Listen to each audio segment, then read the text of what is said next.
하나님은 영이시니 예배하는 자가 영과 진리로 예배할지니라.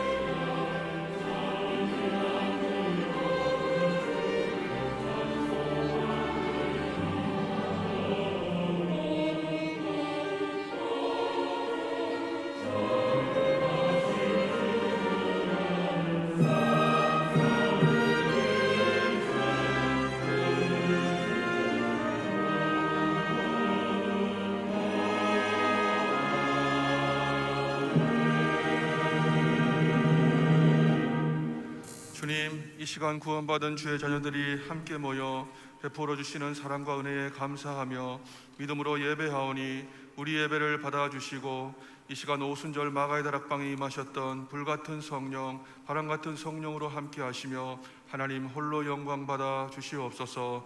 우리 주 예수 그리스도의 이름으로 기도하옵나이다. 아멘. 찬송 6장입니다.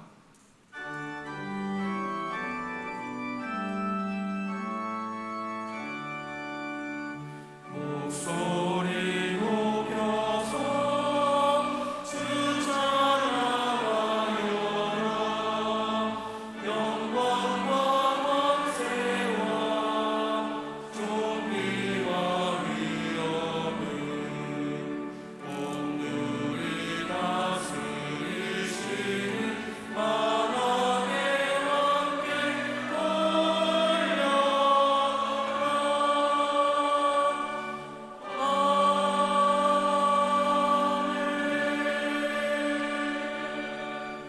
전능하사 천지를 만드신 하나님 아버지를 내가 믿사오며 그 외아들 우리 주 예수 그리스도를 믿사오니 이는 성령으로 잉태하사 공정녀 마리아에게 나시고 본디오 빌라도에게 고난을 받으사 십자가에 못 박혀 죽으시고 장사한 뒤 사흘 만에 죽은 자 가운데서 다시 살아나시며 하늘에 오르사 전능하신 하나님 우편에 앉아 계시다가 그리어서 산자와 죽은 자를 심판하러 오시리라. 성령을 믿사오며 거룩한 교회와 성도가 서로 교통하는 것과 죄를 사하여 주시는 것과 몸이 다시 사는 것과 영원히 사는 것을 믿사옵나이다. 아멘. 이 시간 주 앞에서 자신을 살피며 먼저 우리의 죄를 고백합시다. 죄로 물든 우리의 몸과 마음을 하나님 앞에 내려놓고 회개하며 기도합시다. 기도하겠습니다. 아버지,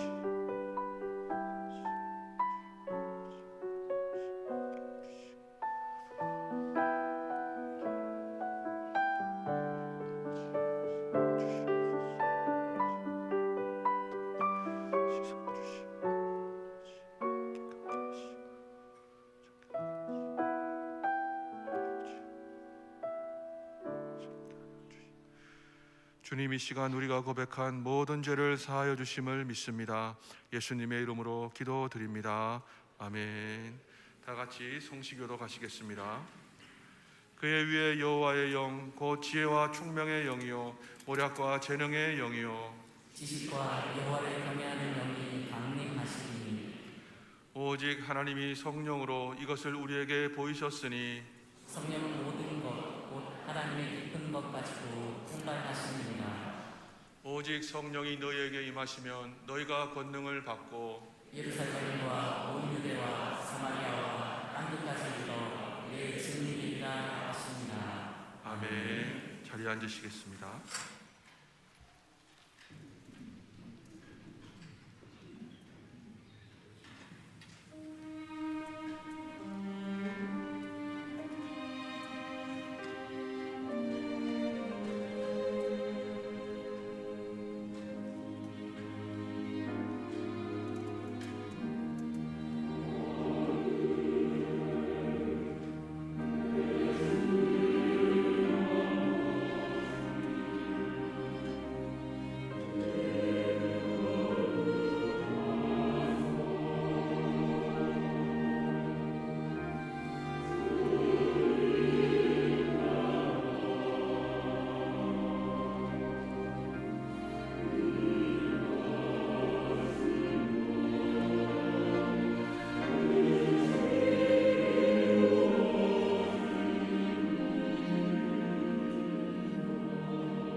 찬송 183장입니다.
살아계신 하나님, 이 자리에 모여 예배하는 모든 성도들을 사랑하셔서 영원한 생명을 주시고 복된 주의를 허락하셔서 예배하게 하신 주님께 영광과 찬양을 드립니다.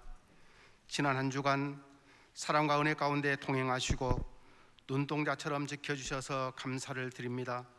자비하신 하나님, 내 안에 주님을 주인 삼고 살아가야 하는데 내 안에 나로 가득 차 내가 주인이 되어 있었음을 고백합니다. 성령의 인도하심을 따라 순종해야 함에도 내 안의 재성을 따라 살아왔습니다. 주님의 크신 자비와 사랑으로 우리의 죄와 허물을 용서하여 주시고 십자가의 보혈로 깨끗게 씻어 주옵소서.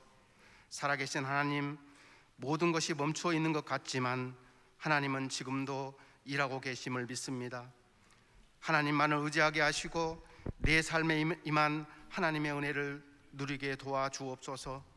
사랑의 하나님, 특별히 성령 강림주일 예배로 드리게 하심에 감사를 드립니다. 오순절 마가의 다락방에서 성령을 간절히 사모하는 제자들이 성령으로 충만하여 주님이 주신 성령의 능력으로 주님이 명하신 복음 전파 사역을 시작했듯이 오늘 예배하는 모든 성도들에게 성령 충만함을 주시어 주님이 맡겨주신 사명을 잘 감당하게 하옵소서. 주님의 은혜를 깨닫고 성령의 인도하심을 따라 살게 하시고 가정과 직장과 모든 삶의 터전에서 성령의 열매를 풍성히 맺게 하옵소서. 이 시간 예배하는 각 처소에서 섬기는 귀한 손길들을 기억하시고 사랑으로 봉사하며 헌신하는 그 자리에서 하나님을 만나게 하시고 기쁨과 행복과 사랑의 마음을 주시고 주님의 은혜를 맛보게 하옵소서. 살아계신 하나님, 코로나와 함께하는 일상생활이 시작되었습니다. 흔들리는 경제가 회복되게 하시고 가정마다 생계수단이 막히지 않도록 축복하여 주옵소서. 코로나로 인한 희생자가 더 이상 없게 하시고 우리를 괴롭히는 바이러스가 완전히 사라지게 하옵소서. 어려운 상황 속에서도 복음을 전하는 선교사님들과 그 가정을 지켜주시고 늘 동행하여 주옵소서. 살아계신 하나님, 새로 임기가 시작된 대통령과 위정자들에게 지혜와 능력을 주셔서 경기가 속히 회복되어 활력이 넘치게 하시고 역사의 주관자이신 하나님 앞에서 겸손하게 하시고 정직함과 선한 양심으로 국민과 나라를 위해 일하게 하옵소서. 찬양으로 영광 드리는 할렐루야 찬양대의 찬양을 통하여 주님의 임재를 누리게 하시고 기쁨과 감사가 넘치는 예배되게 하옵소서. 이 시간 주님의 말씀을 전하실 목사님을 붙들어 주시며 영육간의 강건함을 주시고 성령 충만하게 하옵소서. 말씀이 살아 운동력이 있어 날선 검이 되어 예배하는 모든 성도들의 마음과 골수까지 찔러 쪼개는 진리의 말씀, 치유의 말씀, 복음의 말씀이 되게 하옵소서. 이 시간 스트레스와 마음의 병고로 어려움을 겪고 있는 성도들이 있습니까? 육신의 질병으로 힘들어하는 주님의 자녀들이 있습니까? 경제적인 어려움을 겪고 있는 성도들이 있습니까? 주님, 저희들은 알 수 없습니다. 하지만 주님은 이미 알고 계심을 믿습니다. 이 시간 말씀을 통하여 성령의 능력으로 깨끗이 치유하여 주옵소서. 기쁨으로 승리하는 삶을 살게 하옵소서. 몸과 마음과 정성을 드리는 거룩한 예배가 되게 하옵소서. 예배의 시종을 주님께 의탁하오며 이 모든 말씀 예수님의 이름으로 기도드립니다. 아멘.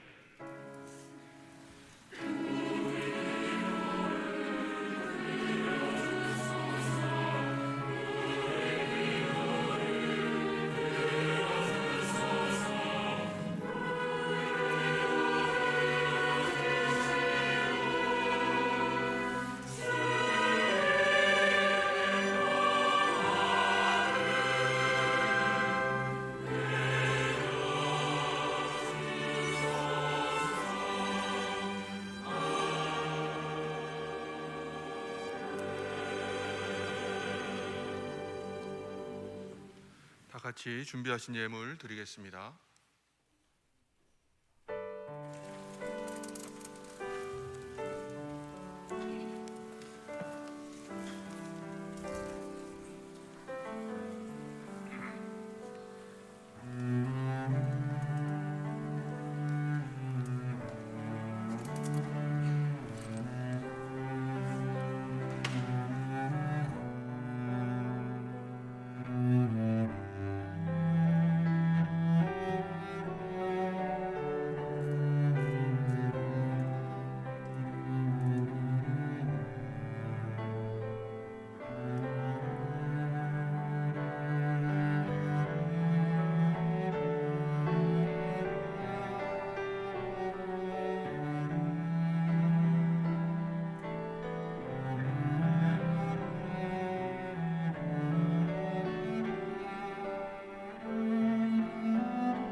아멘.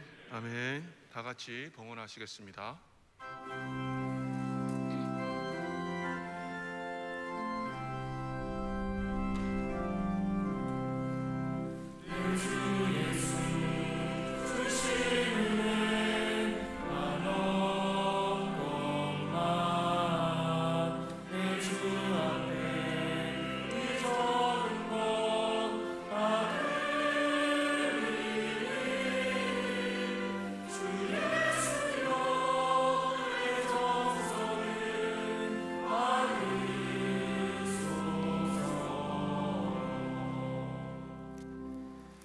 사랑하는 주님, 마른 땅에 단비를 내려주심에 감사드립니다.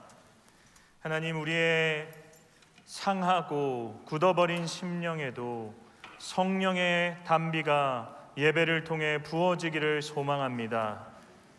하나님, 우리의 주인이 주님이시다라는 믿음의 고백으로 우리의 물질을 주님께 올려드립니다. 아버지, 이것이 모든 것의 주인이 주님이시다라는 믿음의 고백이오니 흠양하여 주시고, 이 돈이 쓰여지는 곳마다 주를 사랑하고 이웃을 사랑하는 일에 쓰일 수 있게 축복하여 주시옵소서. 하나님, 우리 범호교회를 주님께서 사랑하셔서 아버지, 늘 소외된 자들에 대한 관심이 넘쳐나는 교회가 되게 하시고 사랑하며 살아가는 교회가 될 수 있게 축복하여 주시옵소서. 감사하며 예수님의 이름으로 기도합니다. 아멘.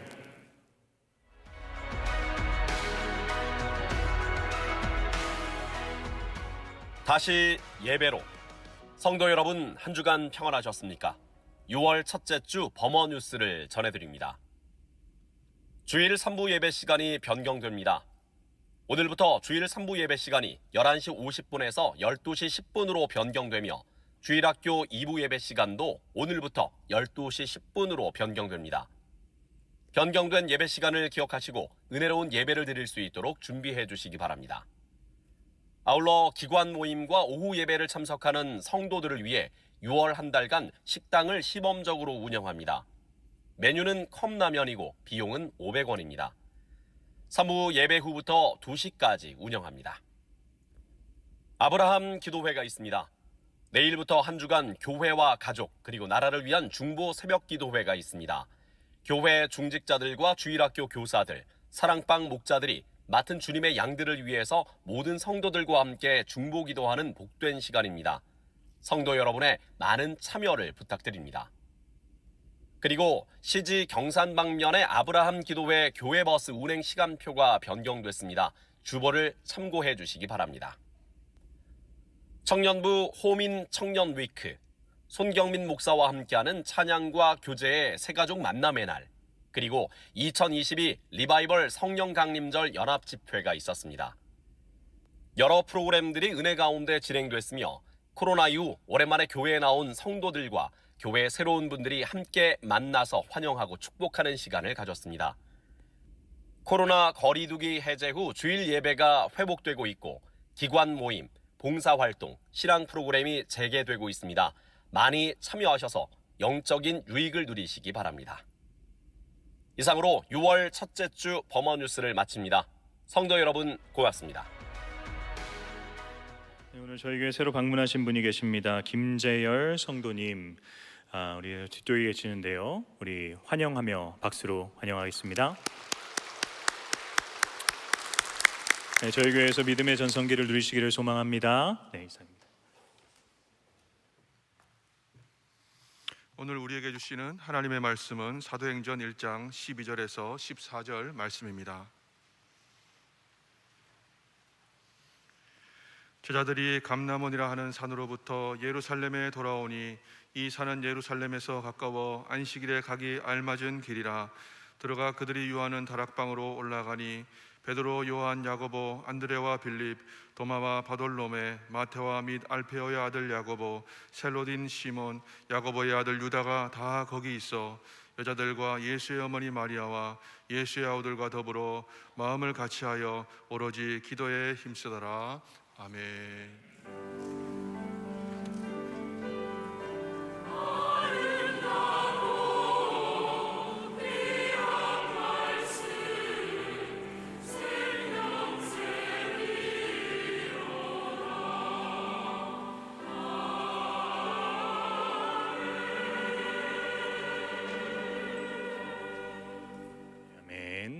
우리 앞뒤에 좌우에 계신 분을 바라보시면서 이렇게 인사할까요? 사랑합니다. 축복합니다.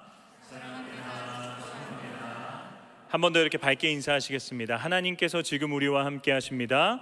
하나님께서 지금 우리와 함께 하십니다. 네, 제가 여러분을 조금 더 잘 보기 위해서 안경을 썼습니다. 네, 이제 다 보입니다.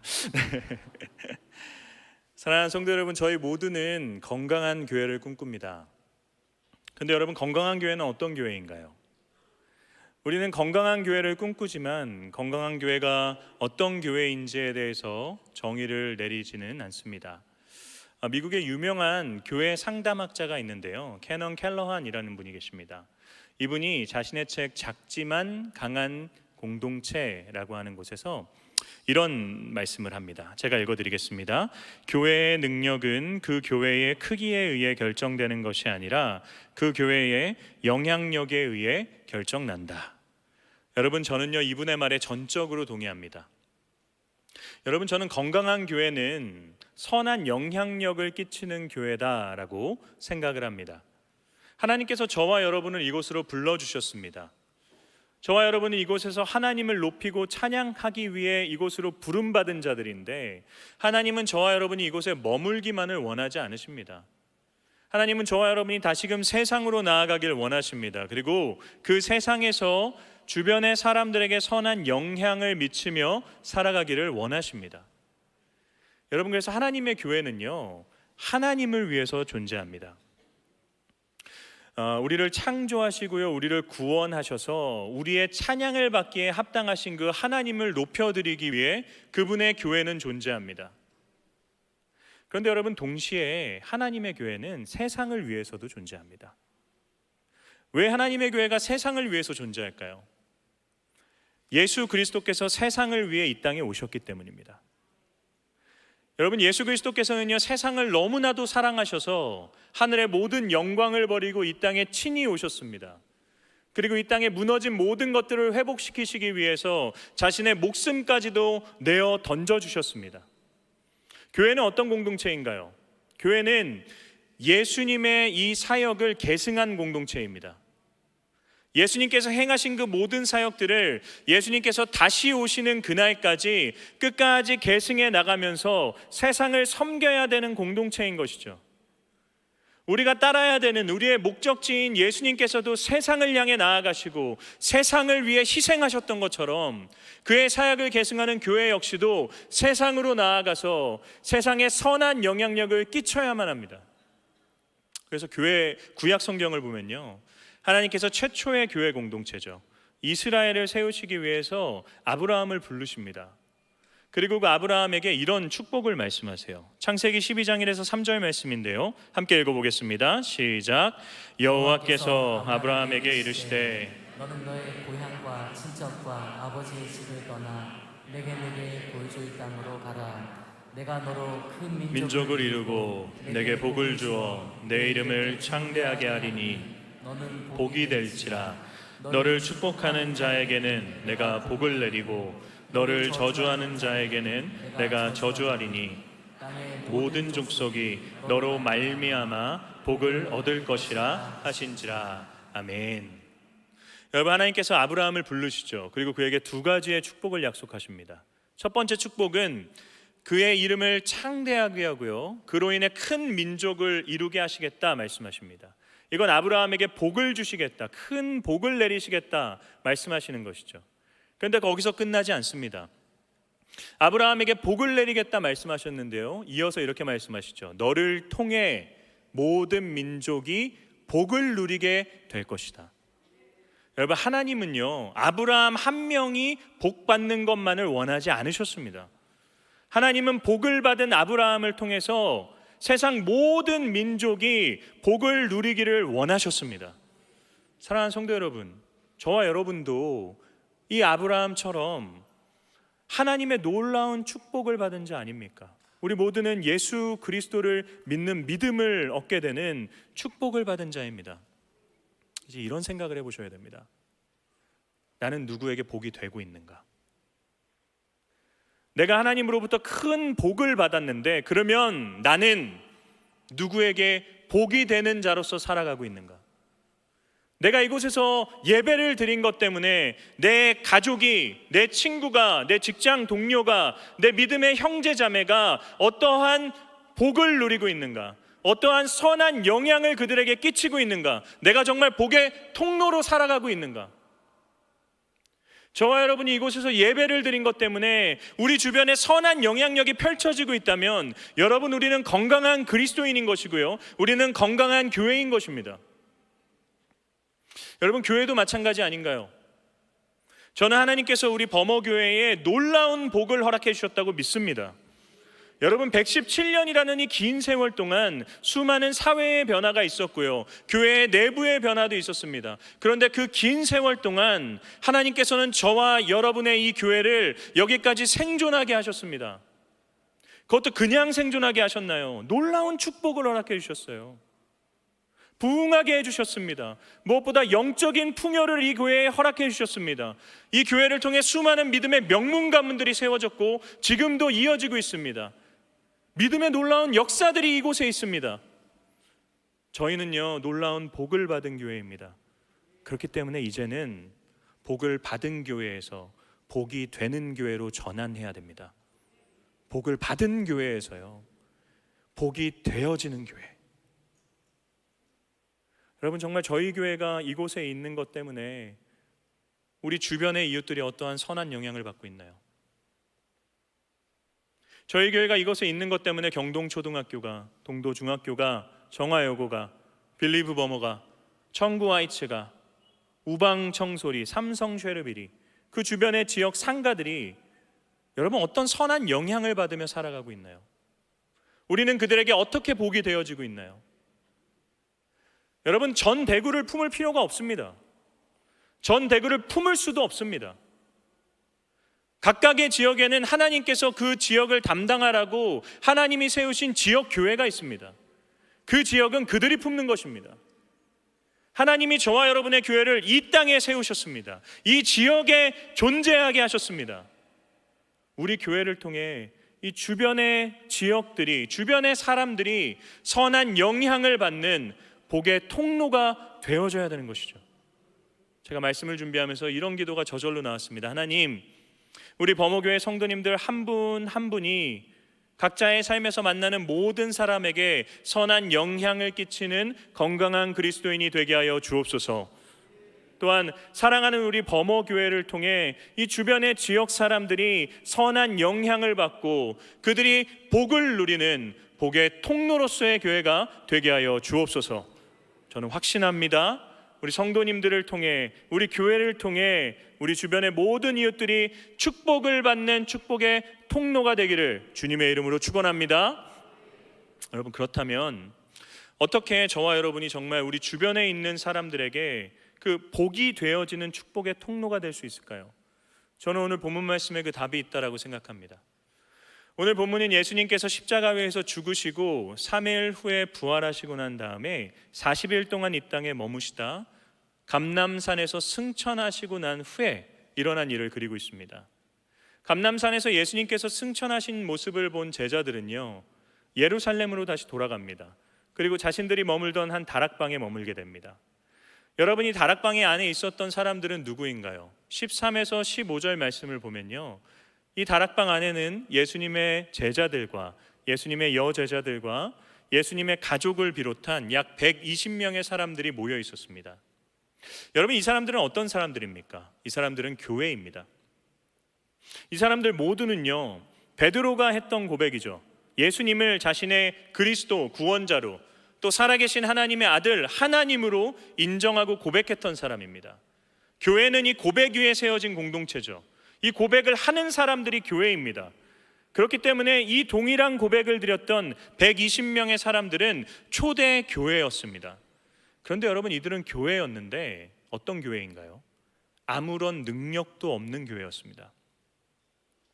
자신들이 살아가고 있는 예루살렘 성 안에, 또 그곳에 있는 어떤 사람에게도 영향을 끼치지 못하는, 그냥 자기들만의 모임에 갇혀 있는 교회에 불과했습니다. 그런데 여러분, 약 10일의 시간이 지나고 난 다음에 이들이 다락방을 문을 열고 뛰쳐나갑니다. 세상으로 나아갑니다. 그리고 그곳에서 예수 그리스도의 죽으심과 부활하심의 복음을 선포하게 됩니다. 그 결과 어떤 일이 벌어지게 되나요? 예루살렘과 온 유대와 사마리아와 땅끝이었던 로마에까지 그리스도의 십자가의 복음이 선포되어지게 됩니다. 그 모든 지역이 복음으로 인해 영향을 받게 됩니다. 그들로 그쳤나요? 여러분, 2000년이 지난 지금까지도 전 세계는 그들의 외침에 영향을 받으며 살아가고 있습니다. 여러분, 이 사람들은요 120명의 작은 공동체였지만 능력에 강한 공동체였습니다. 여러분, 어떻게 이런 드라마틱한 변화가 일어날 수 있었던 걸까요? 저는 그 답이 이들이 머물렀던 10일간의 다락방에서 있었다라고 생각합니다. 이 10일간의 다락방에 어떤 일이 있었나요? 두 가지의 일이 있었는데 오늘은 그 한 가지의 일만 살펴보겠습니다. 14절 말씀 다시 한번 읽어볼까요? 읽겠습니다. 시작. 여자들과 예수의 어머니 마리아와 예수의 아우들과 더불어 마음을 같이하여 오로지 기도에 힘쓰더라. 아멘. 이 120명의 사람들이 모여서 더불어 마음을 함께했습니다. 보다 직역을 하면요 만장일치의 마음을 가졌습니다. 한 마음과 한 뜻이 되었습니다. 그러므로 이들이 무엇을 했나요? 오로지 기도에 전념했습니다.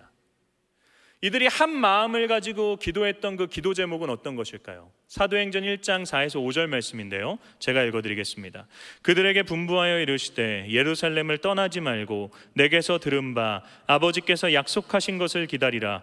요한은 물로 세례를 베풀었으나 너희는 몇 날이 못되어 성령으로 세례를 받으리라 하셨느니라. 아멘. 여러분이 다락방에 모여서 그들이 간절하게 한 마음과 한 뜻으로 기도했던 기도의 제목이 무엇입니까? 성령의 임재, 하나님께서 보내주시겠다 약속하신 그 성령의 임재를 이들이 간절하게 기도했다라는 것이죠. 그리고 이들의 기도대로 성령이 그들 가운데 임재하셨을 때 이 작고 능력 없는 공동체는 작지만 강한 능력의 공동체가 될 수 있었다라는 것입니다.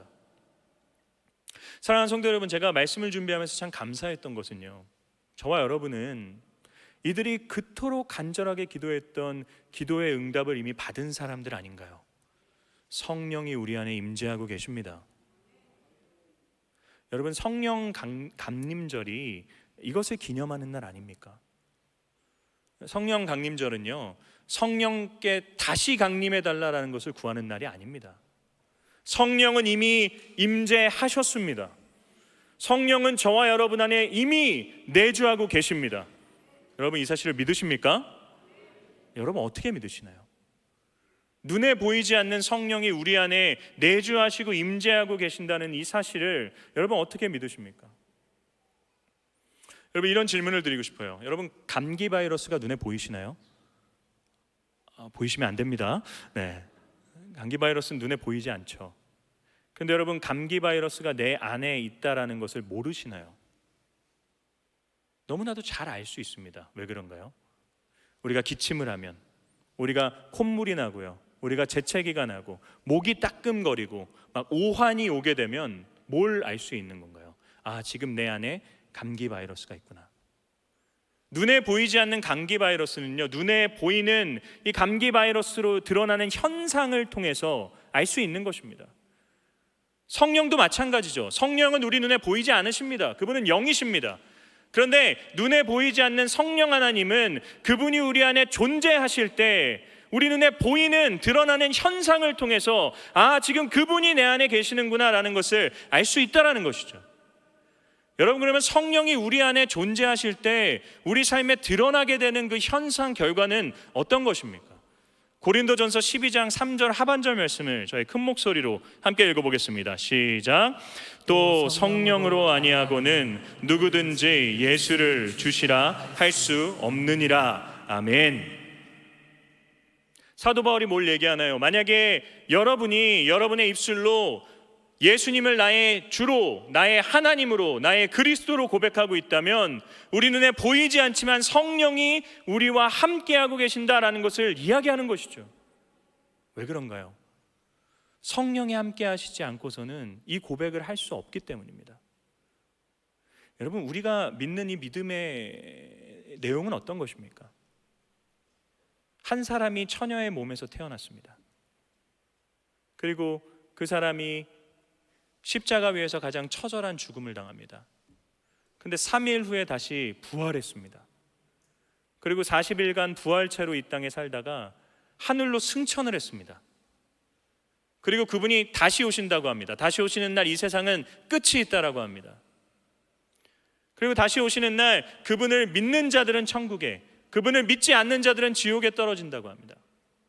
여러분, 이 사실이 정말 우리의 이성과 상식으로 믿어질 수 있는 일입니까? 근데 여러분, 이 사실을 믿으십니까? 저는 이 사실을 너무나도 믿습니다. 저는 이 사실을 믿는 것을 때문에 이 사실을 평생 전하는 자로 살겠다라고 헌신까지 했습니다. 제가 쇠뇌를 당한 건가요? 제가 이상한 겁니까? 성령이 제 안에 계십니다. 사랑하는 성도 여러분, 성령은 이미 우리 안에 임재해 계십니다. 그리고요, 여러분, 그분은 우리를 떠나지 않으십니다. 그분은 고아처럼 우리를 홀로 내버려 두지 않으십니다. 우리와 항상 함께 해주십니다. 그래서 우리는 다시금 성령님 내게 재임재해 주세요, 다시 강림해 주세요 기도할 필요가 없는 사람들입니다. 우리가 기도해야 되는 것이 무엇입니까? 성령의 충만함입니다. 이미 내 안에 계신 성령님, 내 안에 충만하게 임하여 주옵소서. 사랑하는 성도 여러분, 교회를 위해 기도하실 때 어떻게 기도하십니까? 우리 교회가 더 큰 교회가 되게 하여 주옵소서. 우리 교회가 더 위대한 교회가 되게 하여 주옵소서. 더 막 대단한 교회가 되게 하여 주옵소서. 이것도 좋은 기도입니다. 그런데 여러분, 이런 기도를 꼭 해주십시오. 사랑하는 우리 범어교회가 성령 충만한 교회가 되게 하여 주옵소서. 여러분, 간절하게 부탁을 드리는데요, 저를 위해서 또 담임 목사님과 우리 교육자분들을 위해서 여러분 대표 기도를 하실 때, 여러분 개인적으로 기도하실 때 꼭 저희를 위해서 기도해 주십시오. 하나님, 범어교회의 모든 교육자들이 성령 충만하게 하여 주옵소서. 이걸 위해 기도해 주셔야 됩니다.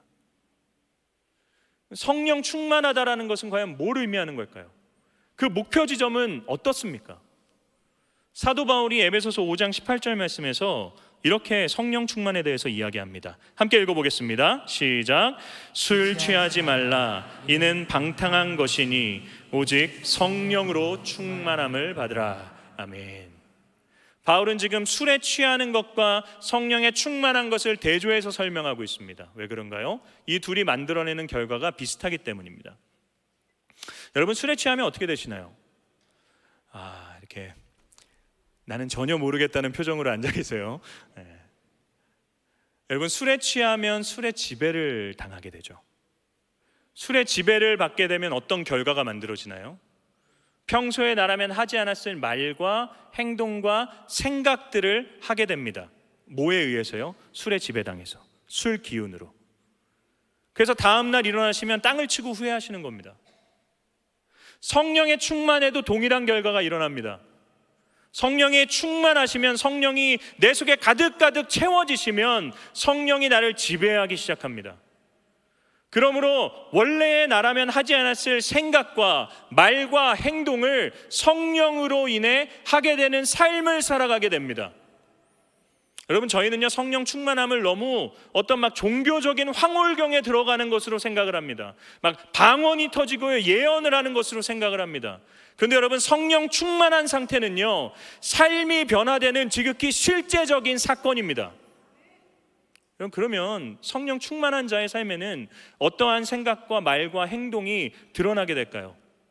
너무 중요한 말씀입니다. 갈라디아서 5장 22에서 23절 말씀인데요, 우리 이 말씀을 두 번 한번 읽어보겠습니다. 읽겠습니다. 시작. 오직 성령의 열매는 사랑과 희락과 화평과 오래 참음과 자비와 양선과 충성과 온유와 절제니 이 같은 것을 금지할 법이 없느니라. 다시 한번 읽어보겠습니다. 오직 성령의 열매는 사랑과 희락과 화평과 오래 참음과 자비와 양성과 충성과 온유와 절제니 이 같은 것을 금지할 법이 없느니라. 여러분, 어떤 생각을 하게 되고 어떤 말을 하게 되고 어떤 행동을 하게 되나요? 사랑과 희락과 화평과 오래 참음과 자비와 양성과 충성과 온유와 절제. 누가 성령 충만한 사람입니까?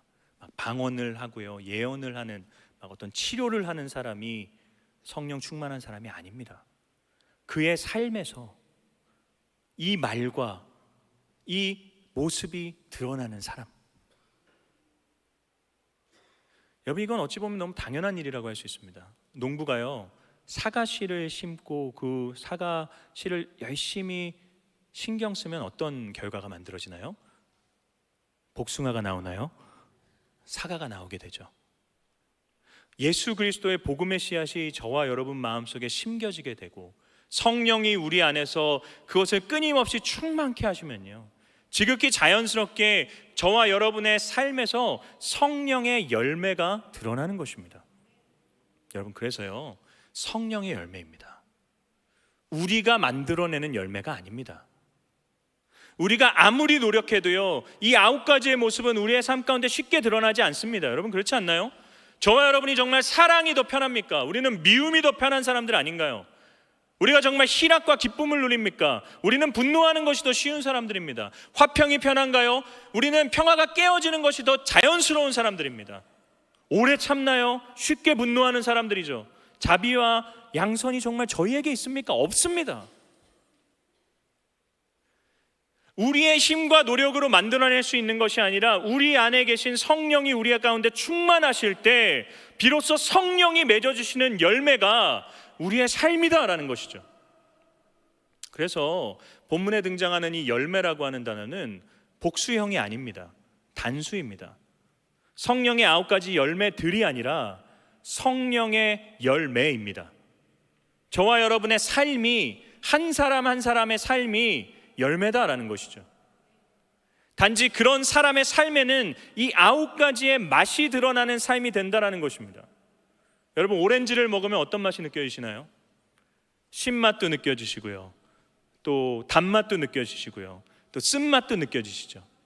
오렌지라는 열매 하나에는 그런 다양한 맛이 느껴집니다. 성령의 충만한 사람의 삶, 그 열매로서의 삶에는 이 9가지의 맛이 느껴진다는 것입니다. 오렌지를 먹었을 때 신맛이 더 강한 것처럼 각자 드러나는 삶의 어떤 뚜렷한 특징들은 다르지만 한 가지 분명한 것은 그 사람이 정말 성령에 충만한 사람이라면 그의 말과 행동과 생각에 이 9가지의 모습이 드러날 수밖에 없다라는 것입니다. 여러분, 그리고요, 이런 열매가 우리 삶에 드러나게 될 때 비로소 우리의 삶에 선한 영향력이 생기는 겁니다. 여러분, 이걸 반드시 기억하십시오. 그리스도인의 삶의 영향력은요, 종교 행위로 만들어지지 않습니다. 그리스도인의 영향력은 그의 삶의 열매로 만들어지는 것입니다. 우리는요, 늘 종교 행위를 통해 영향력을 발휘하려고 그랬어요. 그래서 막 더 뜨겁게 기도하고 막 더 방방 뛰면서 찬양하고 막 더 열심히 막 뭔가 예배의 어떤 종교 행위를 하는 것을 통해 자신의 영향력을 드러내려고 했습니다. 그런데 그리스도인의 영향력은 종교 행위가 아니라 그의 삶에서 맺어지는 열매를 통해 만들어지는 것입니다. 여러분, 오늘 본문에 등장하는 초대교회 성도들은요, 이 교회는요, 이 교회 공동체는 선한 영향력을 끼치던 공동체입니다. 근데 어떻게 선한 영향력을 끼쳤나요? 사도행전 2장 47절 말씀을 한번 읽어볼까요? 읽겠습니다. 시작. 하나님을 찬미하며 또 온 백성에게 칭송을 받으니 주께서 구원받는 사람을 날마다 더하게 하시니라. 아멘. 이들이 어떻게 했나요? 매일같이 하나님을 찬미했습니다. 하나님을 찬양했습니다. 하나님을 예배했습니다. 그런데 거기서 그쳤나요? 그렇지 않죠. 온 백성에게 칭송을 받았습니다. 모든 사람들이 이 교회 공동체를 보면서 칭찬했어요. 그들을 높여주었습니다. 어떻게 이런 일이 가능했나요? 그들의 종교 행위를 통해서입니까? 그렇지 않습니다. 그들의 종교 행위는 오히려 사람들에게 비난의 대상이 되었습니다. 여러분, 이 초대교회 공동체는요, 모일 때마다 성찬식을 진행했어요. 성찬은 무엇입니까? 그리스도의 살을 먹고요, 그리스도의 피를 마시는 겁니다.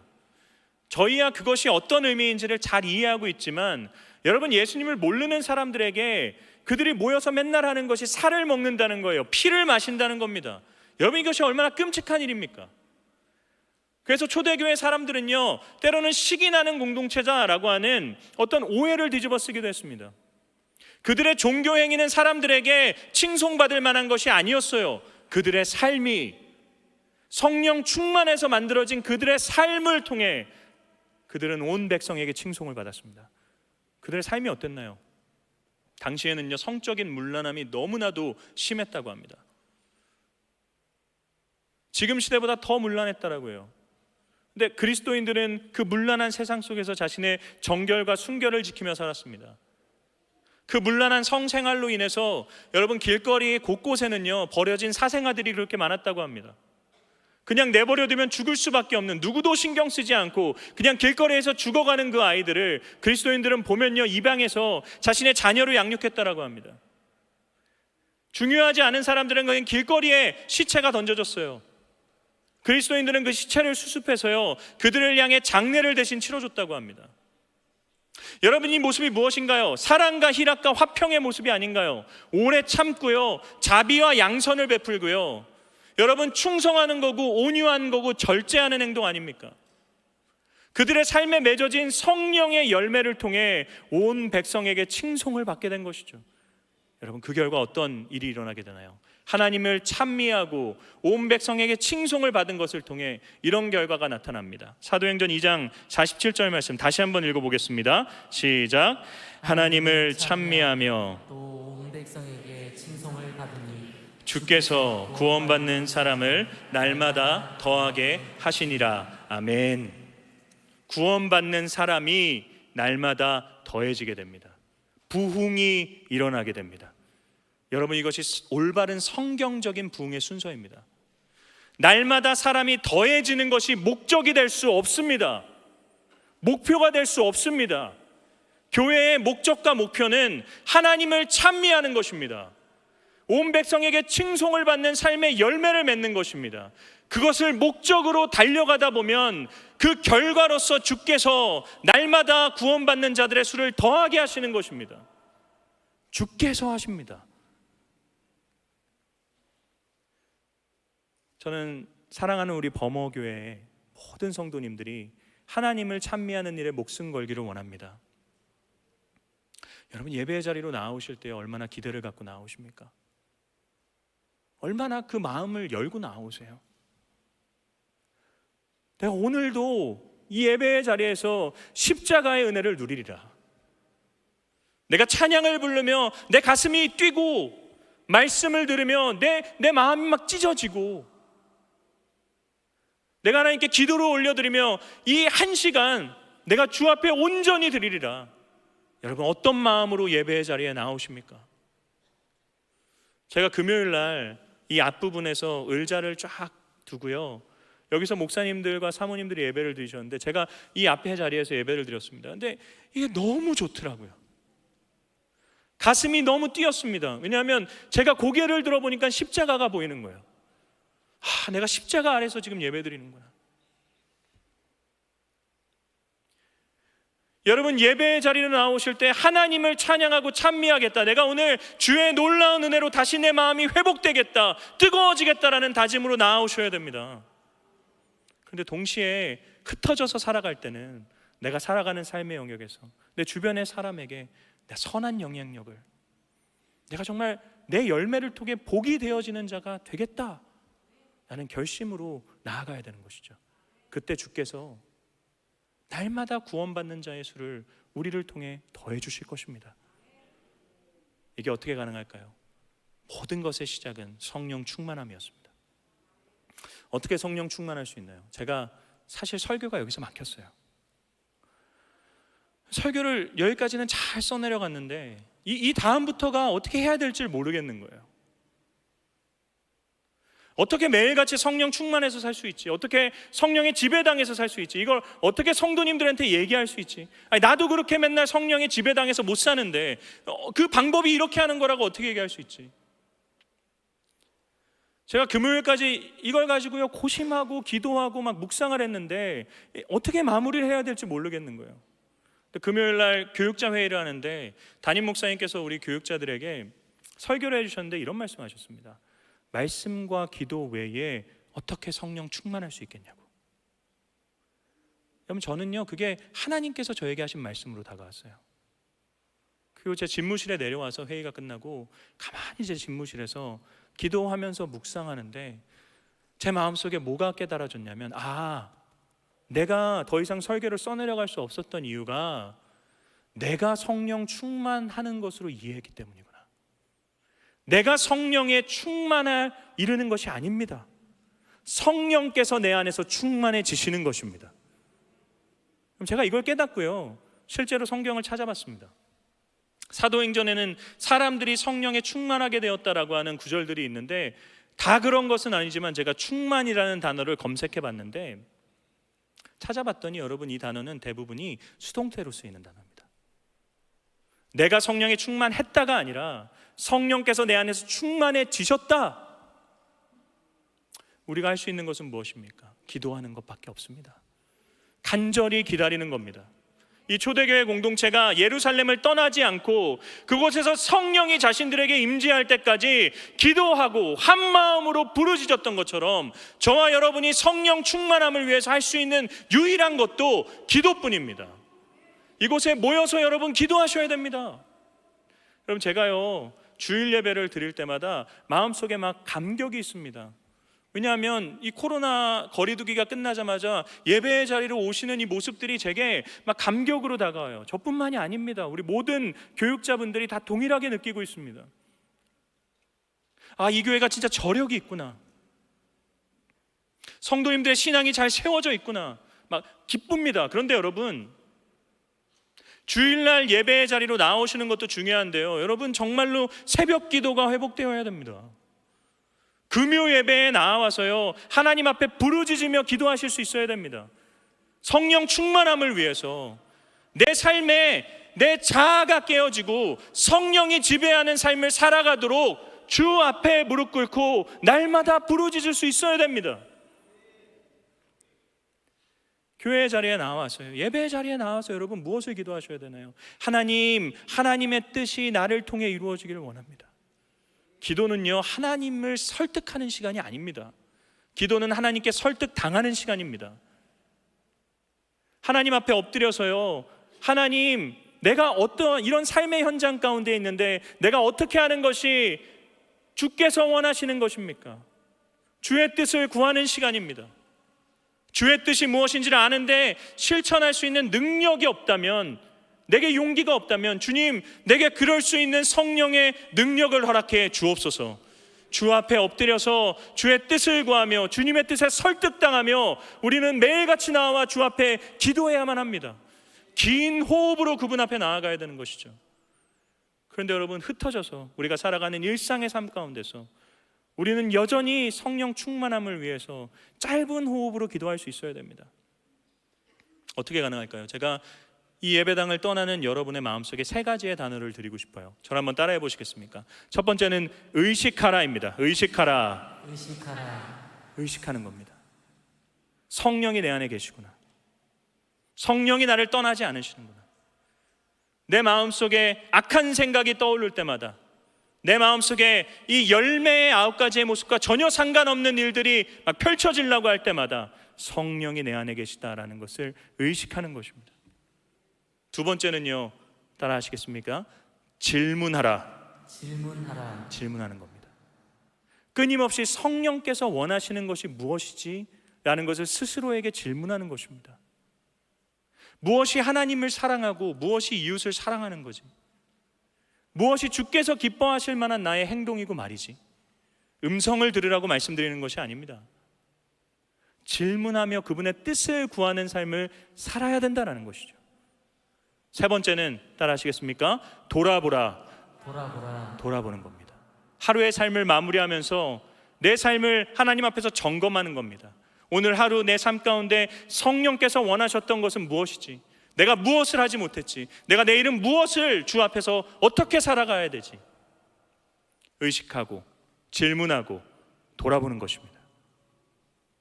짧은 호흡으로 주 앞에 기도하며 나아가는 것입니다. 여러분, 저는 소망합니다. 그리고 제 소망을 제가 적어왔습니다. 여러분, 제가 선포할 때 여러분의 마음에 동의가 되시면 아멘으로 화답해 주시기를 원합니다. 사랑하는 우리 범호교회가, 또 범호교회 모든 성도님들이 성령 충만하여 복이 되어지는 건강한 교회가 되기를 주님의 이름으로 축원합니다. 말씀을 마무리하겠습니다. 사랑하는 성도 여러분, 무엇에 취해서 살아가고 계십니까? 성령이 우리 안에 계십니다. 한 주간 이것을 기억하며 복을 받은 자로 복이 되어지는 축복의 삶이 되기를 소망합니다. 우리 함께 자리에서 일어나실까요? 두 손 들고 찬양합니다. 함께 찬양하고 예배를 마치겠습니다.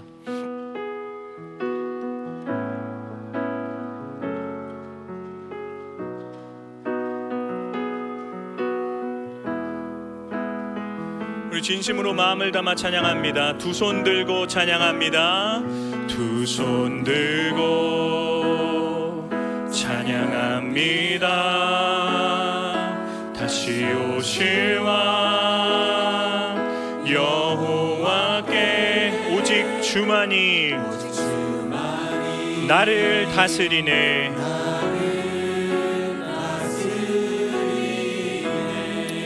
다시 한번 찬양합니다. 두 손 들고 찬양합니다. 두 손 들고 찬양합니다. 다시 오실 왕 여호와께 오직 주만이 나를 다스리네. 아멘.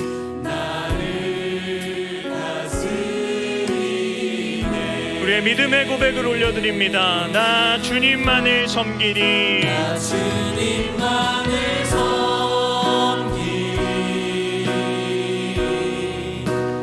헛된 마음 버리고 성령이여 내 영혼 성령이여 내 영혼 충만하게 하소서.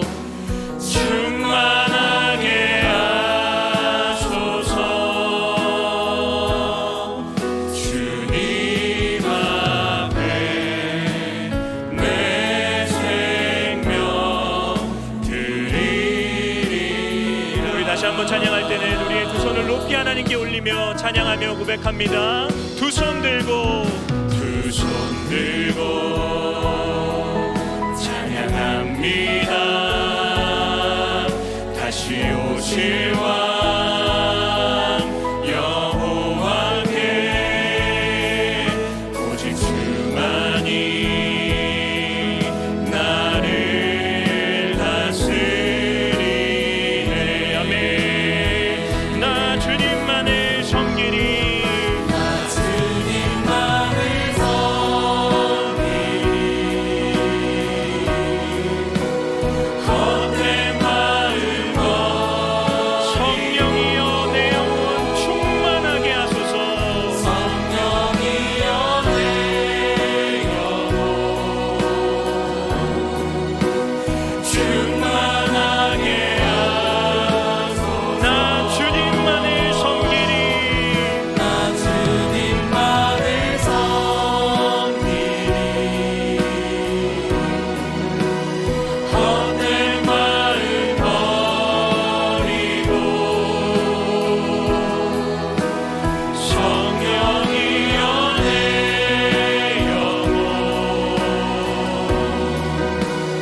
충만하게 하소서.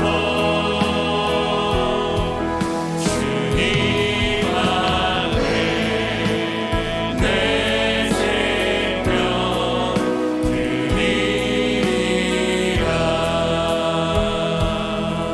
이 시간 한번 말씀을 기억하며 기도하기를 원합니다. 기도하실 때 하나님, 성령이 우리 안에 계신데 너무 헛된 것들로만 취해서 살아가고 있었습니다. 우리 안에 계신 성령의 충만함을 구하지도 않고 헛되고 헛된 것들만 그냥 바라며 이곳에 나와서 예배드리는 것만이 우리의 목적이라 생각하며 교회는 다니는데 다른 사람과 전혀 관계없는 자처럼 살아가고 있었던 우리의 잘못된 모습을 용서하여 주시옵소서. 하나님, 우리 모두가 성령 충만하기를 원합니다. 성령의 지배당에 말하고 성령의 지배당에 행동하고 성령의 지배당에 생각하며 성령의 열매를 맺는 삶이 되어지기를 소망합니다. 아버지, 한 주간 우리의 삶을 그렇게 지키시고 우리에게 선한 영향력을 허락하여 주시옵소서. 우리 말씀을 기억하며 주의 이름 크게 한번 부르짖고 뜨겁게 기도하며 나아갑니다. 주여,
여호와는 내게 복을 주시고 너를 지키시기를 원하며 여호와는 그의 얼굴을 내게 비추사 은혜 베푸시기를 원하며 여호와는 그 얼굴을 내게로 향하여 드사 평강 주시기를 원하노라. 이제는 우리 주 예수 그리스도의 은혜와 하나님 아버지의 무궁하신 사랑과 성령님의 위로인도 교통 감화 충만케 하심이 복을 받은 자로서 복이 되는 삶을 살기로 결정하며 이 자리를 떠나는 사랑하는 모든 성도님들의 머리 위에, 그들의 시작되는 한 주간의 삶 위에 이제로부터 영원까지 함께 있을지어다. 아멘.